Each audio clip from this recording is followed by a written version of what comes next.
Pascal Leroux, enseignant de métrologie à l'ENSAM de Bordeaux. L'objectif de cette séquence est de vous présenter la fonction métrologie dans le monde industriel, telle qu'elle est définie, et la manière dont son rôle va être mis en œuvre, de manière à garantir la vérification de conformité des produits. Autrement dit, un enjeu majeur pour les entreprises, c'est s'assurer qu'un produit est bien conforme aux exigences spécifiées ou non. Or, ceci va nécessiter un minimum d'analyses. Ces analyses qui vont permettre de trancher font partie de la fonction métrologie. Un ingénieur, dans son activité professionnelle, va systématiquement voir ce type de document. Ce document s'appelle un rapport de contrôle. On l'appelle également procès-verbal de contrôle. Il permet de donner, et là vous avez un exemple industriel fait par l'entreprise Vinzel, il permet donc de donner, pour une exigence spécifiée sur un dessin de définition, les valeurs nominales, les tolérances, la valeur effectivement mesurée, et le positionnement de cette valeur par rapport à la plage de tolérance, ce qui permet de décider s'il y a conformité ou non. Dans l'exemple que nous avons une exigence de planéité avec une tolérance de 5 centièmes de millimètre.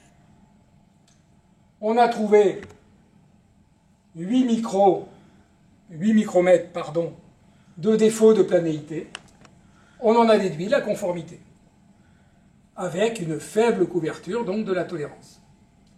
Ici, vous avez une tolérance de diamètre 12 mm, plus ou moins 1/10 de millimètre. Il a été mesuré 11,955 mm.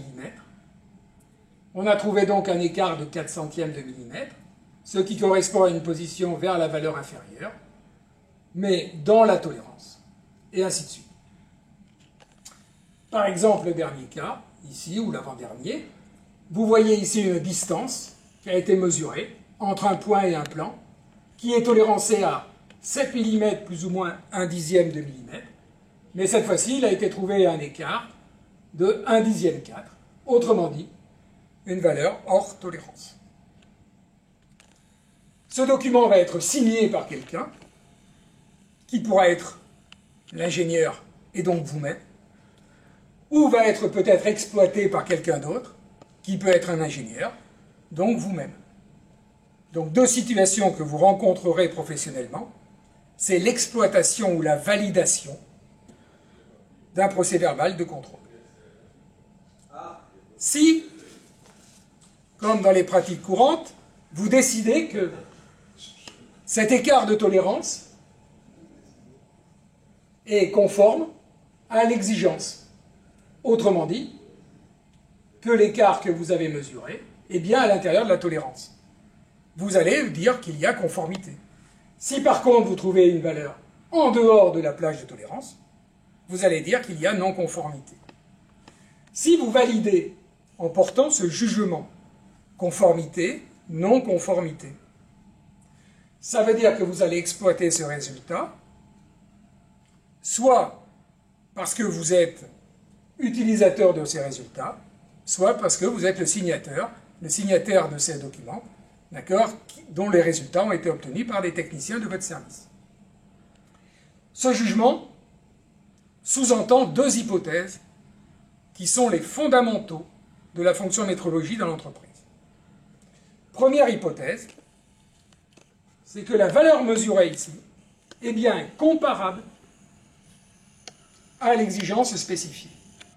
Autrement dit, que la définition géométrique dans le domaine dimensionnel, qui nous intéresse nous ici, que la définition géométrique de cette grandeur est bien comparable à la définition géométrique de la grandeur mesurée.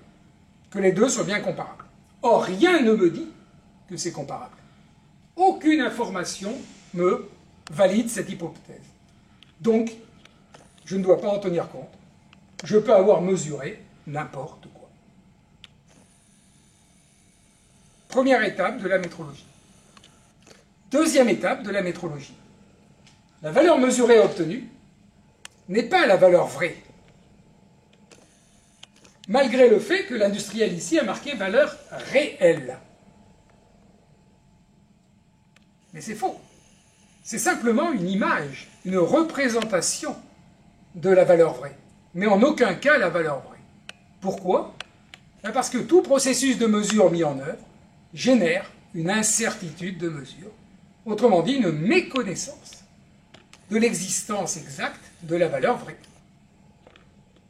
Et donc tout résultat de mesure doit être entaché, inévitablement d'une incertitude de mesure qui doit avoir été évaluée. Deuxième rôle fondamental de la fonction métrologie dans l'entreprise. L'objet des enseignements sur la métrologie industrielle sont de donner des éléments de réponse à ces deux questions fondamentales. Si l'entreprise les maîtrise, il y aura d'indiquer, en bas d'un rapport de contrôle, la référence au processus de vérification de conformité. Et cette référence numérotée dans l'entreprise doit pouvoir être consultée. Et dans ce document, doit être précisé comment on a rendu compatible, exigences spécifiées, valeur mesurée. Et quelle incertitude de mesure on a associée à la valeur mesurée. Et donc à quelle conclusion on arrive sur notre capacité à maîtriser la vérification de conformité. Pour la première question, c'est la manière dont je vais interpréter toutes les normes relatives à la spécification géométrique des produits par rapport aux besoins fonctionnels spécifiques, par rapport aux risques de dispersion en fabrication qui peuvent se produire et qui permettent d'aboutir à la définition du processus de mesure et la définition de la grandeur mesurée. Dans la deuxième partie, la maîtrise de l'incertitude de mesure fait référence à un ensemble de normes qui sont liées aux incertitudes de mesure et à la métrologie et qui permettent de donner des méthodologies qui permettent de quantifier l'influence de tous les facteurs qui viennent perturber la mesure et donc d'en déduire une incertitude de mesure. C'est l'objet des enseignements de métrologie industrielle que vous suivrez dans cette école.